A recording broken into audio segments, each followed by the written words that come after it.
Dan pemirsa, saat ini kita akan saksikan informasi seputar beragam dinamika perekonomian nasional, mulai dari kebijakan pemerintah hingga ekonomi kerakyatan yang telah kami rangkum dalam Ekonomi Merah Putih. Berikut informasinya untuk Anda.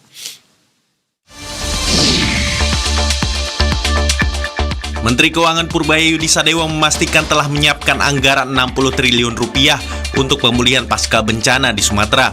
Dana tersebut siap dicairkan setelah dokumen pengajuan dari Kementerian Lembaga Pelaksana dinyatakan lengkap.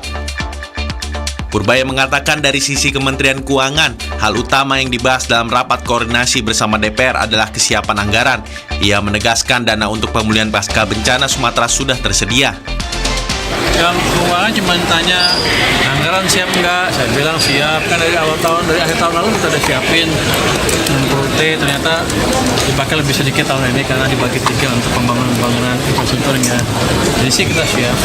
Cuman kan kadang-kadang dokumen dari Kementerian Lembaga juga dalam tahap. Jadi kita bilang begitu udah siap ya kita siap keluarkan secepatnya begitu dokumennya lengkap. Jadi Purbaya menjelaskan pemerintah telah menyiapkan anggaran sekitar 60 triliun rupiah, namun dana tersebut tidak seluruhnya dipakai pada tahun ini karena pembangunan infrastruktur pasca bencana dilakukan bertahap. Sementara itu, pemerintah menargetkan pembangunan hunian tetap atau huntap bagi korban bencana banjir di Aceh, Sumatera Utara, dan Sumatera Barat rampung paling lambat pada 2027. Target ini disiapkan agar warga terdampak tidak terlalu lama tinggal di hunian sementara.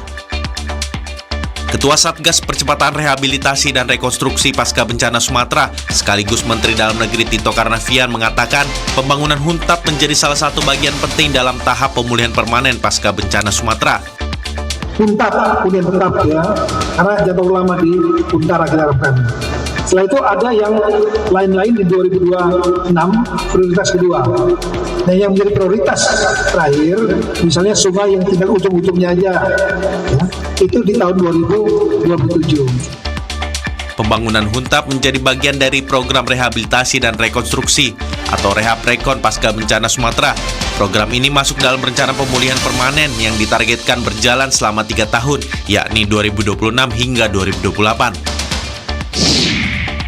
Pemerintah menyiapkan kebijakan pembebasan pajak penghasilan atau PPH atas bunga dari penempatan devisa hasil ekspor DHE sumber daya alam di dalam negeri sebagai upaya mendorong eksportir menempatkan devisanya di perbankan nasional.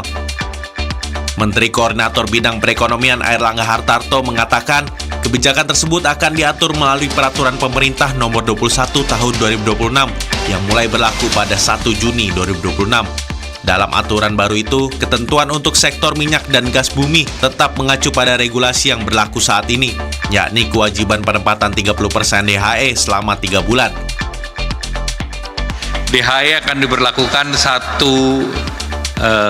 Juni tahun depan, di mana dalam DHE tersebut untuk sektor oil and gas tetap mengikuti regulasi saat ini, yaitu 30% untuk 3 bulan. Sementara itu, pemerintah akan memperkuat retensi devisa sektor non-migas seperti crude palm oil, CPO, batu bara, dan sektor pertambangan lainnya melalui penempatan dana lebih lama di perbankan nasional, khususnya bank-bank himpunan bank milik negara atau Himbara. Airlangga menjelaskan, eksportir sektor non-migas diwajibkan menempatkan DHE selama 12 bulan di dalam negeri dengan ketentuan 50% dana dikonversi ke rupiah. Meski demikian, eksportir tetap diperbolehkan menggunakan dana dalam dolar Amerika Serikat untuk kebutuhan impor maupun transaksi valuta asing lainnya.